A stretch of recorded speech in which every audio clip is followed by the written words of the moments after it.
Hello everyone, welcome back to another video. In today's video, I'm going to be putting the four-wheeler back together. So here's what the four-wheeler looks right now. Here's the inside of there. Everything else. I put new brakes on her.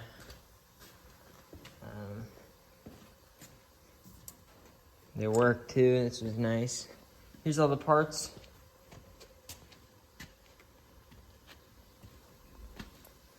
Everything that I need bolt-wise. So, yeah. So what I ended up doing is I decided not to go down the Rick Ritter route. I decided to take it to a place, I shipped it off, to a place up in Wisconsin, I believe. LeBaron's Power Sports. And they bored the engine out. They put a new oil thingy on it, I don't know what you call it. And they bought gaskets for it. They gave me a piston kit. So pretty much everything I need. So yeah, that's what they did. And if you're wondering where I am, this is my shop. We just built it. I'm kidding. This is my dad's workshop. He was really nice and let me use it for today and for the next few days, if this takes any longer than today. But he let me use it, and I'm really happy, and I appreciate it a lot because I can actually get this done. I would not have been able to do this in the garage. The garage is too cold. There's no heater. It's just... But today, hopefully we're going to get it running. So this is how to rebuild the top end on a Polaris Trail Boss 250. Okay, so first step of getting your ATV rebuild ready, you're going to want to, pick off any dog hair you have. You're going to want to clean it out, especially if you sent it somewhere. They're going to coat it in oil. I don't have anything really good to do this with, so I'm just going to use WD-40. I couldn't think of it, and that's just going to be good enough. Because I don't have anything that will do it, I guess you could say, but I'm just gonna grab a generous amount of these and just wipe the whole thing off.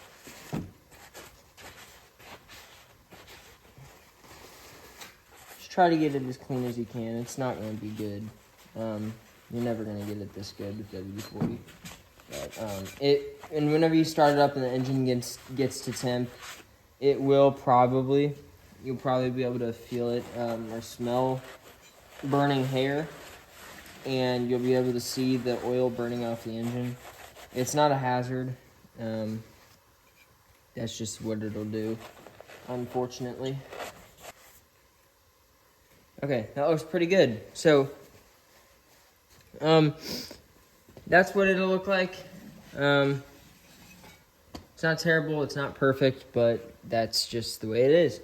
Okay, so next you're gonna want to you're gonna want to prep your engine, basically, your cylinder to go on. So what you're gonna need, as you can see, this is where your exhaust manifold will be. Okay, what you're gonna want is to grab your gasket. You don't need to use gasket sealer. It'll be pressure fit. You're gonna want to grab your exhaust manifold. Okay, so y'all know that I painted it. It's already starting to rust over. I don't even know why. It is what it is. It'll look black and it'll look cool till it doesn't. It's gonna be what it is. And if I really get picky about it, I'll probably go through and make sure that I'll probably go through, take it all back apart again and paint it. But anyway, here are the gaskets that they gave me. This will fit the engine. Okay, so if I remember, what is the size for this? 13 millimeter. Do I have any 13 millimeter? It's either 13 millimeter you can use or a 9/16. I'll probably have to use a 9/16. Yeah, I'll just use a 9/16. Actually, that's for a huge one. I can't do that. What size is that? 9/16 works for me.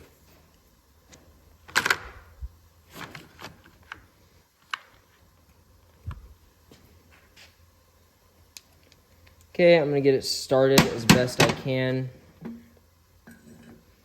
Oh, I need my gasket, that's right. Okay, so here's my exhaust manifold gasket, and then we'll just go right there. Just like that. Then I'm gonna take this and do that with it. I'm going to get these tightened. With my hand, of course. I'll get them started with my hand. So, next up, we gotta grab our piston and rings and get all that situated. Okay, so this is what my piston looks like. This came from Numera. I don't know, it's just what they gave me. But just to clarify this with you guys, if you see this EX right here, or an F, or sometimes it's a dot, it could be anything, or there's an arrow, this always faces towards the exhaust side of your cylinder. Okay.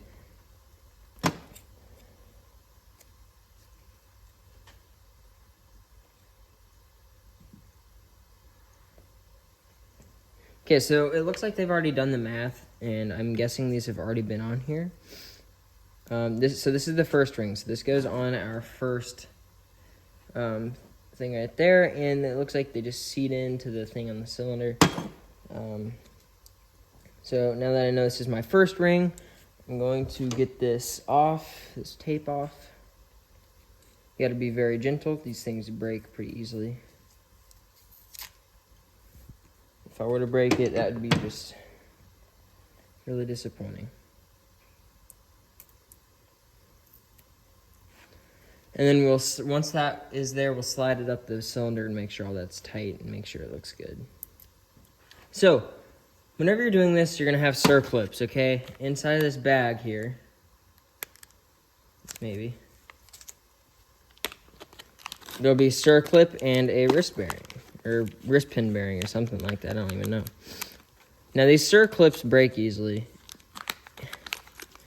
but this is what will stop these are what will stop the piston components, or this, from falling out.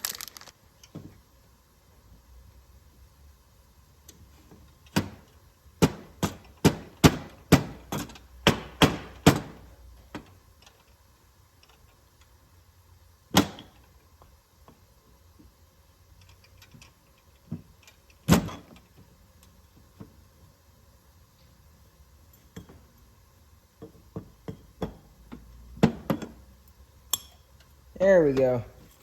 That circlip's now in. It's damaged my piston a little bit, but it's nothing too major. Okay, now that that one's in, we can actually get this on the engine. Alright, now that you have this ready, you can grab your bearing.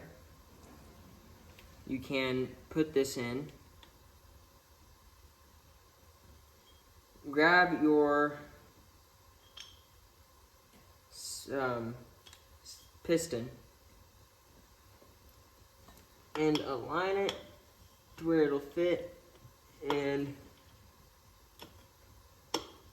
just like so, push,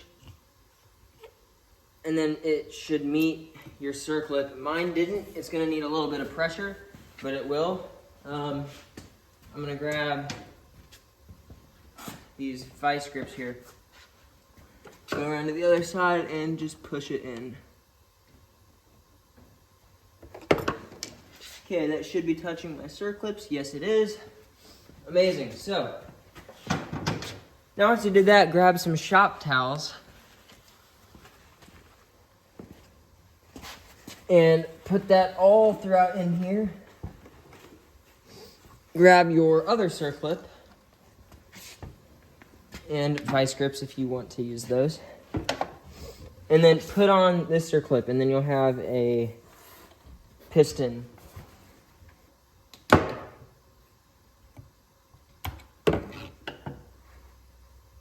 Alright, that one's in. Now my piston is completely secured into the four-wheeler. And that's great. Now, all I need to do is get my gasket sealing on and get everything else ready. So now what's left to do, we grab the cylinder and we put the cylinder on. We need to align everything up right, or else it won't work.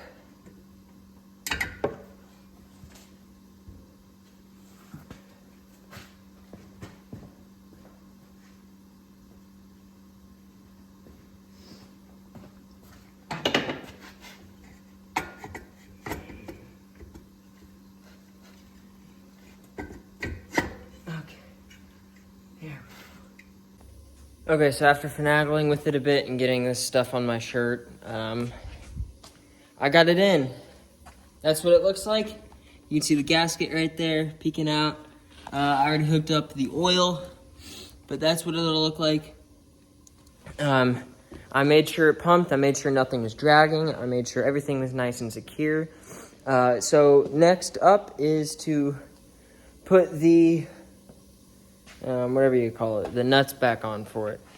On my thing right here, let me get out of here. That's the hardest part, by the way. Everything else should be in breeze. But next up is to get the engine mounts on, which would be a 13 millimeter. So I'll go ahead and do that. And also, I don't have a torque wrench. I don't know how well I'll be able to get it torqued. It's just, it is what it is. I'll do my best. All right, there we go. That's the engine mount on. Now we're ready to put the head of the engine back on. For this, you'll need to put your head on. You're gonna need a spark plug. And you're gonna need your bolts. There should be 6 bolts, I believe.